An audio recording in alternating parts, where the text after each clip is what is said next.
Hey guys, it's Alyssa here, and today I shall be coming at you with audiobook recommendations specifically geared towards Audiobookathon. So if you didn't see my announcement video, I am a host for the Audiobookathon this round. I will link that announcement video down below where you can find out all of the information for it, but I specifically wanted to make a video targeted towards the reading challenges and just some other bonus audiobooks that I enjoyed. For a couple of these suggestions, you can definitely double up on challenges. These audiobooks will qualify for multiple challenges. Y'all, the sun be playing me today. I'm sorry if it's all over the place, but it's playing me today. So the first challenge, which is to listen to a book narrated by the author, I'm gonna suggest Carrie Fisher's memoirs. The Princess Diarist and Wishful Drinking are two that I really enjoyed. I didn't enjoy Shockaholic as much just because I didn't enjoy the negative talk that she had around her own body. Wasn't a fan of it. She is such an entertaining narrator. I'm more specifically giving you very good audiobook recommendations. I have listened to audiobooks that I enjoyed and I ended up loving the book, but isn't necessarily the best audiobook ever. You know what I'm saying? Like, there's a difference. Like, there's just a difference. So these are really good audiobooks that I really thought were really good and just stood out by themselves. I personally do a lot of like joint reading, so I'll read a lot of the books with the audiobooks. So just an FYI before we get further into this video. Carrie Fisher was a really entertaining narrator. I just think she's hilarious. Listening to her talk is just always a fun time. So yeah, I highly recommend Wishful Drinking and The Princess Diarist. Also count as short audiobooks, I believe. I don't think any of them are all that long. Another recommendation I have is actually my favorite book that I picked for the readathon, which is Funny You Don't Look Autistic by Michael McCreary. I really love this audiobook. I strictly listened to it on audio. I was just scrolling through Hoopla one day and just saw it, and I had never read a memoir about somebody who has autism, so it was very interesting. I liked him because he went about it in like a very, this is just my personal experience, don't come to me if you want to know anything about autism type of viewpoint, and I really enjoyed that. I like cried at the end. It was very emotional. I just thought he was a great narrator, and I thought it was a great memoir, and I just really enjoyed it. I had thought about making a video where I just gave you titles of things that technically count towards these categories, but I can't vouch for them. I can't say, oh hey, I've listened to them, I really enjoyed them. So these are just going to be books that I've read. The next challenge is to read a nonfiction book, and for that I'm going with a very recent read for me, which was Death Sentence by Joe Sharkey. I listened to it strictly on audio, that's why I'm recommending it. A lot of the other nonfiction books I've read, either I read physically or I read in tandem with the physical book, so I don't know if I can solely recommend them, but I found it very easy to follow. I wasn't at any points confused about any of the storyline. That's what I'm kind of looking for in a nonfiction audiobook, is am I able to follow along with the story? Is the narrator engaging me in whatever we're talking about? And I thought this was done really well. This was one of those audiobooks where it was so easy for me to picture it, and that's when you know it was a good audiobook. If you picture it so vividly, that's a good audiobook. So the next one, I haven't really read all of these in their entirety, but I've either listened to some of them or whatever the case may be, so I can recommend them enough because I know enough or have listened to enough of them. First one is Gracelink by Kristen Cashore. I think I mentioned this in my announcement video. I didn't listen to it entirely with the full cast audiobook, but I did listen to it here and there, and boy oh boy was it interesting. It was my first experience with a full cast audiobook, and it was just wow. If you're a person who has a hard time reading fantasy or love listening to audiobooks and want a full cast, I thought it was really well done. But I'm not a connoisseur when it comes to full cast audiobooks because frankly, a lot of full cast audiobooks tend to be only on Audible nowadays. Very rarely do you get it on other services, and your girl's too poor for Audible. There are a lot of full cast audiobooks on Audible if you have that. I think you can like look up, like Google full cast audiobooks on Audible, or even through your library if you have Libby. You can also look up full cast. The next one that I read, I don't know if this counts as a full cast. I think it does. And that is Providence by Caroline Kepnes. I read this a couple years ago and I enjoyed it. I don't know, I gave it 4 stars. Was it revolutionary? No, but I had a fun time reading it. There are 3 narrators who narrate from the point of view. Hi, editing me. What I meant to say by that was that there are 3 points of view in the book and each one has a different narrator. Is it the best book in the world? I don't know, but like, I don't know. I enjoyed it when I read it. And also, I haven't read any in their entirety or listened to them in their entirety, but a lot of the Shakespeare plays have full cast narrations. So if you have any on your shelves that you've been meaning to get to or could get to, that could very easily count under that.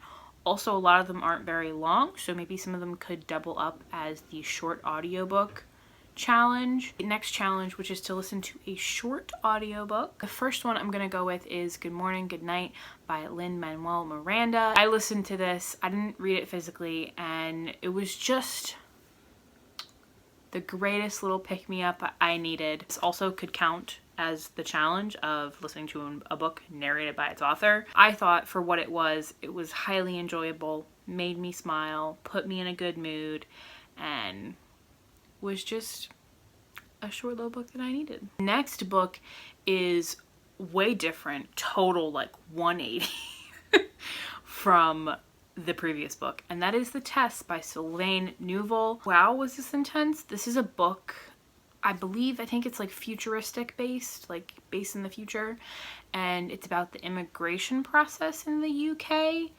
and wow, did it pack a punch. It's a short audiobook, and it was, I think it's like only like 100 pages in like physical format. It was intense. It, I think, said a lot of things in such a short period of time. I always love when I can end a book and I can come away with a moral. For that one, for me, what I took away from it was like, wow, you never know how something can affect somebody and for how long it can affect them. And I really, really enjoyed it, and I would probably re-listen to it in the future. The last suggestion that I have for this category is After the Fire by J.A. Jance, I think it was. This was a random book I picked up through my library. It is a poetry memoir collection, I guess it would be, all about kind of the author talking about her life through these poems, and it was so interesting listening to it. She had an alcoholic / abusive ex, and it was poems that she had taken throughout that time, and then also she kind of sprinkled in, I think, like some just like regular paragraphs to kind of explain like the poems and stuff, and I just thought it was really beautiful. I ended up really having like a lasting impression of it when I left it. That's what I really look for in short audiobooks, is like leaving it and thinking, wow, that left a big impression on me. Next challenge is to listen to a favorite book, whether it be yours or someone else's. Obviously, if you're gonna listen to your own favorite book, this doesn't qualify. But if you're looking for some of my other favorite audiobooks, I have a couple that I wanted to recommend. First one is The Disasters by M.K. England. I listened to this exclusively on audiobook, which a lot of times, you know, I don't. I think this was the first time I've ever done like a YA sci-fi exclusively on audiobook. It was a ride. I found this book because the author, it was a debut novel for the author, and the author was coming to like a bunch of tour stops near me. I couldn't go at the time. And they came to like 4 locations, and it was weird because of where I live. I kind of live in the middle of nowhere. The fact that they were coming to like a bunch of locations near me, I was like shocked. So I just kind of put the book on my radar and was like, oh, I want to read it one day. And then the audio came out on Hoopla, and I read it, and I freaking loved it. It was so fast-paced and so entertaining, and it was like, I would describe it as like sci-fi, but like light sci-fi. Definitely light sci-fi. It was everything I look for in YA, which is just a freaking fun time. The next one I'm gonna suggest is The Search for Wondla, the entire series by Tony DiTerlizzi. I hope I'm always saying his name right. I'm just too lazy to look it up. This audio series is so cool because it's one person making all of these different voices, because it's like sci-fi. So it's like aliens and stuff like that. And the narrator does such a good job of making every creature sound so distinctly different. And I listen to everything on 2x speed because I ain't got time for anything else. So the fact that they were able to do that and me still be able to so distinctly differentiate them was impressive to me. If you're gonna read this series, I highly recommend having a physical copy because the artwork really helps bring the world together, and then listening to it because it really helps you like have a distinct version of everything, of the creatures, of the land. It's so well done, and I just overall is such a good combination. For the last category, I don't really have a lot of suggestions for this that I've read. I just have like suggestions that I haven't really read before, but here they are nonetheless. And the last one is listen to a fiction book narrated by a celebrity. First one I'm gonna go with is a big obvious one, is A Series of Unfortunate Events. Tim Curry. Need I say more? The man does amazing narrating this whole series. Even if you read the series and you end up not liking the ending, which a lot of people do, it's still fun to listen to Tim Curry narrate this series because he just brings it to life, man. It's so much fun. I mean, it's Tim Curry. How can you go wrong with that? Other books that I have heard of that are narrated by celebrities, a lot of Agatha Christie's books are narrated by celebrities. Few of them are done by Dan Stevens, who is in Downton Abbey. Even if they're not done by him, a lot of them are actually done by one of the actors or a couple of the actors that are in the Poirot like BBC series. Then also just a general classics. A lot of them are narrated by famous people. And then just some other general recommendations that I have of either I really enjoyed the audiobooks or the narrator or whatever.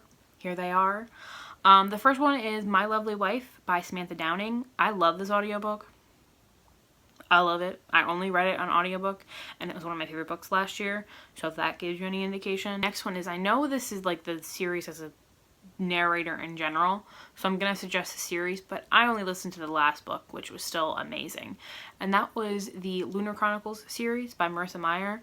I listened to Winter on audio because I needed to read it, and audio really helped me do that, and wow, it was really good. Again, the narrator does such a good job at differentiating each character. If you need to read them or wanted to reread them, if they're one of your favorite books, you could reread them and then like do like a challenge for that.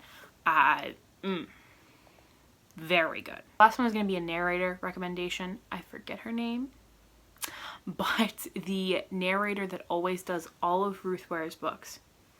I've only ever, I think, exclusively listened to Ruth Ware's books because she got a good narrator. That narrator got me invested. Narrator for her books are so good. I don't know how this person does it, but they do it so well. Love when like a author has a distinct narrator. I love that because then like, you know, okay, if I go and I read this book by this author, this new book by this author that I've read before, it's gonna be the same narrator. I love that. I hope you guys got something out of this video. Maybe if you have some favorite audiobook recommendations, leave them down below for myself and for other people looking at this video. When this video goes up, I still don't know what my TBR is gonna be. I still don't know. We're all gonna find out together. Let me know down below if you're planning on participating in Audiobookathon. I want to know. If you didn't let me know in the last one, you should let me know in this one, because I want to know that you're participating. Let me know. And that's all I got. So I hope you guys enjoyed this video, and hope I'll see you in the next one. Bye.